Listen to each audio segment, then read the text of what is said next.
All right, so here's the finished harness for that first gen Taco. These doors came off of a double cab, and they're going to be getting installed into an extra cab. So with this harness, we're going to be able to power up the power windows, the door locks, and what the other extra cab didn't come with was power mirrors. So I'm going to try to walk through this and do my best to explain everything I did, so that way you guys can give it a go and get your doors working. All right, so let's start with the grounds to get those out of the way. So you can see I didn't use all the wires, but we'll get to that later. So each connector is going to come with a white wire with a black stripe. Those are going to be your grounds. What I did here is I just put a ring terminal, and when they install the doors, they can just ground it to the body. Same thing here. It's a little thicker, but there's a white wire with a black stripe, and I ran that out here. So this is going to be my other ground. Okay, so I was given two pigtails, right?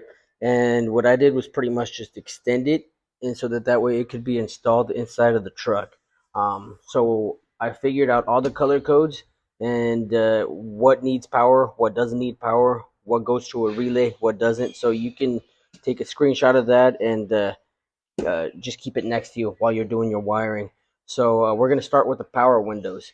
You're going to have here a blue wire with a red stripe. That blue wire with the red stripe, you're going to give it ignition power. And that's also going to go to the passenger side, right? So you got to be careful with this because there's going to be two blue and red wires. If you can see that, that's one. That's a thin one. But you're looking for the thick one, which is right in there. I can't really show it, but it's a little thicker. There it is. So just be mindful. This is the passenger side. The driver side doesn't have the little blue and red wire. So yeah. So let's keep going on to this. You're gonna have a red wire with a black stripe and a red wire with a green stripe. Both of these, they don't need anything. They're just switch legs, and they're just gonna go from driver to passenger. So you just gotta match the colors, right? So these are gonna be thick wires as well. You can see them right there, red and green, and then there's a red and black around the same size, and then you just match them up, splice them together, and that's done. Okay, so power mirrors. Sorry about that scribble. I got a little confused, but no big deal.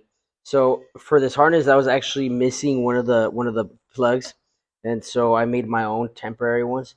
So there is my blue and orange, right? And as you can see, that stays on the driver's side. It doesn't go to the passenger side, and it gets ignition power, 12 volts. Now, always be mindful that you want to fuse all your power, ignition, and constant. All right, so here's that driver's side door, and here is that connector that I'm missing. And as you can see, I got all those temporary connectors, and there is that blue and orange right there. So that's what I'm splicing that to. All right, moving on to the control wires. We're gonna have a green and red, a green and black, and a red. Now these are all just switch legs, so you don't need to do anything but match the colors from this side to that side. Now just be very careful because this bigger plug also has a green and a black, but you're looking to come to this little plug with the little wires. See, here's my green and black, the red, and then the green and red. And same thing on this side, right? It's not coming to this big plug, it's coming to the little plug or my temporary connectors here.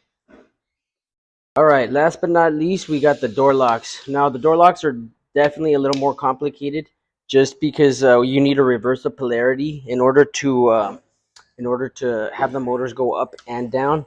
So the way I did this was I bought two of these 5-pin relays from AutoZone, and I wired them up so that I can do that through here.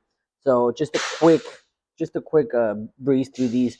Here is your coil, and that's going to be what controls your switch here. And so it doesn't matter. I have a negative switch. So what I'm going to do is I'm going to give one of these, it doesn't matter, constant hot. And then my negative switch, my signal wire, is going to go under the other one. So for example, when I press lock, that that switch is going to go to ground. And when you got the positive and the ground, it's going to make this switch over here close. So I'll just make another video explaining how the reverse polarity works and link it on the bottom, so that way in case you get stuck you can figure it out. But I did make a little cheat sheet here and here to actually just show you where everything goes. So the blue and the white, and that's going to be on the bigger connector now. You're going to have a blue wire with a white stripe. That's going to go from one end to the other end, but in the middle it's going to go to one of these relays, and I named them relay 1 and relay number 2. So the blue and the white is going to go to pin 30, and you can see the 30 right there, and then underneath they'll have numbers as well. That's going to be controlling your motor. Moving on to the blue, that's going to go to the separate relay number 2, and same thing from one end to the other end, everything spliced. All right, and that's also going to go to the pin number 30 on the relay number 2. You're going to move on to red and yellow, which is right there as well. That's going to be your control wire or switch wire, whatever you want to call it. But that's what's going to be sending a signal to your relay so that it closes. So the red and the yellow is going to go to relay number 1, pin 85, and also to the passenger side. And then you're going to match it up with that red and yellow as well. And so you can see right here, what did I say, 85? And then your last control wire, the black with the blue stripe, another thin wire that you're going to get in these bigger plugs and that bigger plug. And you're going to do the same exact thing. Run it across, and it's going to go to your relay number 2, pin 85. So pretty much the same thing. Pin 85 on the other relay. Okay. Now here is that relay's little cheat sheet. Here are the pins, and that's what you need to do. Okay, so like I said, 85, that's just your switch leg. You're gonna need to give 86 constant power. You're gonna give 87A a ground, number 87 constant 12 as well, and then 30, that's just gonna be your motor. So that's gonna be your thick wire. That's gonna be your blue and white. All right, now it's just time to test it. Here's the power windows. It was just fine. Here's the locks.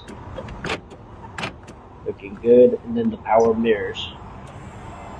So everything looks good. You just got to do the same. And if everything looks good for you, then you're good to go. So good luck.